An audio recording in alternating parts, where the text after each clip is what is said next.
BFM Business, Intégral Bourse, premier quart d'heure de cotation à New York. Julie Jourdan est avec nous par téléphone à présent pour évoquer ces marchés américains, gérante actions américaines chez Mansartis. Bonjour Julie. Bonjour. Bon, c'est encore Alcoa qui traditionnellement donne le coup d'envoi de la saison. Je sais pas combien de fois j'ai répété cette phrase, parce qu'il y a eu d'autres résultats du troisième trimestre, évidemment. Tout ne commence pas avec Alcoa chaque trimestre. Néanmoins, ça reste un marqueur. Alors, on va pas extrapoler sur l'ensemble des publications. On peut dire néanmoins que ça commence plutôt mal, parce que là, le titre recule de 10%. En même temps, chez Alcoa, c'est, je dirais, c'est assez fréquent. Donc, ce n'est pas un marqueur. C'était exactement ça. Mais c'est vrai que les premières indications, et notamment dans l'univers industriel, ont été plutôt décevantes. On l'a vu encore hier avec un groupe qui s'appelle Dover, mais avant-hier avec Honeywell, on a eu plutôt des indications qui ont l'air de faire penser que le monde industriel, en tout cas, n'est pas sorti de l'ornière. Qu'est-ce qu'on attend là de cette saison de publication? Parce qu'on en parlait tout à l'heure avec un autre intervenant, ça fait bientôt 4 trimestres, je crois, au moins, oui, Julie, qu'on a des résultats en baisse. Alors effectivement, il faut voir le poids des secteurs pétroliers, des secteurs qui sont en fort recul de bénéfices aujourd'hui. Néanmoins, les profits reculent aux États-Unis depuis un an maintenant. Qu'est-ce qu'on peut attendre de ce trimestre? Alors, c'est vrai qu'on a eu 4 trimestres de baisse des profits. C'est vrai que ce trimestre-ci, on attendait, en tout cas au mois d'août dernier, que ce soit le trimestre de l'inflexion. C'est-à-dire qu'on s'attendait à ce moment-là à ce qu'on retrouve une profitabilité positive, une croissance positive des profits à compter de ce trimestre-ci. Finalement, on a eu pas mal de révisions baissières, notamment dans le secteur de l'industrie, mais également encore dans le secteur pétrolier. Et désormais, on attend un repli de l'ordre de moins 1,7% des profits. Hors énergie, on devrait être quand même en hausse de presque 2%. Alors on le sait aussi, c'est qu'on a tendance à réviser dans le mois qui précède les publications de résultats, et quand les résultats sont publiés, on s'aperçoit souvent qu'on a des bonnes surprises et qui sont en moyenne 3% supérieurs à ce qu'on attendait. Donc on devrait avoir cette fameuse inflexion positive de la croissance des profits sur les marchés américains. Mais on a du mal.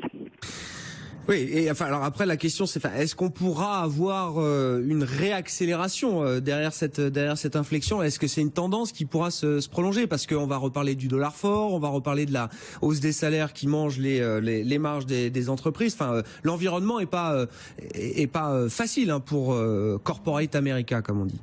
Tout à fait. En même temps, il faut bien se rendre compte que la faiblesse de la profitabilité dans le secteur de l'énergie a pénalisé énormément les profits globaux sur le marché américain. Si on regarde sur 2017, c'est encore loin, et on peut réviser, ça va être révisé d'ailleurs, on s'attend à une forte progression des profits, notamment du fait, du rebond de la profitabilité du secteur énergétique qui devrait apporter à peu près 300 points de base à la croissance du S&P 500.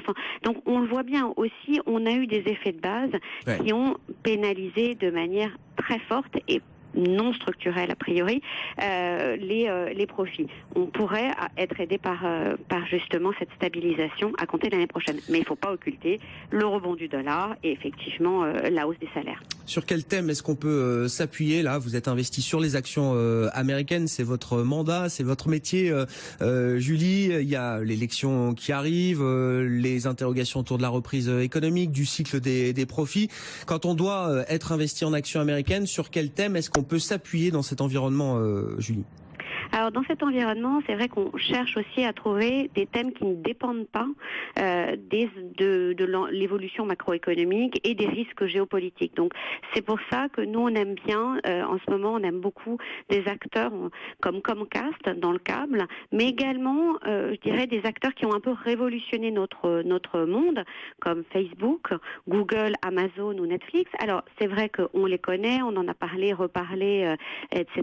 Mais néanmoins, c'est des sociétés qui ont changé profondément nos modes de vie et de consommation, et on n'a pas de retour en arrière. Et finalement, quel que soit le président élu, quel que soit l'environnement macroéconomique, on le sait, c'est des sociétés qui vont continuer à se développer parce qu'elles ont changé radicalement notre façon de vivre. Et encore une fois, bon, nous on a des petites préférences entre ces différents dossiers. On aime particulièrement Facebook parce qu'on considère qu'avec leurs 1,5 milliard d'utilisateurs, ils ont une manne, un potentiel de monétisation absolument extraordinaire. Ils ont différentes plateformes qui ont des utilisations différentes, que ce soit Instagram, Facebook, WhatsApp ou Messenger, qui sont très peu pour le moment exploités, qu'on a un leader qui a une vraie capacité visionnaire. On a encore vu les dernières démos de réalité virtuelle qui sont quand même assez impressionnante, et on voit que c'est un titre qui aujourd'hui a une croissance de l'ordre de 30% de son chiffre d'affaires et de ses profits, et s'échange 27 fois, donc moins d'une fois en termes de moins d'une fois sa croissance. Donc typiquement c'est le genre de dossier dans lesquels on aime bien investir parce qu'on considère qu'on a une belle visibilité, un bon leadership, des marges qui sont très fortes, de l'innovation différenciante, et ça c'est vraiment des choses qui nous font passer en dehors des cycles en fait. Merci beaucoup Julie, merci d'avoir été avec nous quelques minutes par téléphone. Julie Jourdan, gérante action américaine chez Mansartis. On sera de retour au Nasdaq dans quelques instants. Première demi-heure de séance pour les marchés américains qui sont en léger repli. Ça freine les ambitions en Europe avec un CAC 40 qui repasse légèrement négatif, juste sous les 4500 points. BFM Business, Intégral Bourse, 15h, 18h, la bourse en temps réel.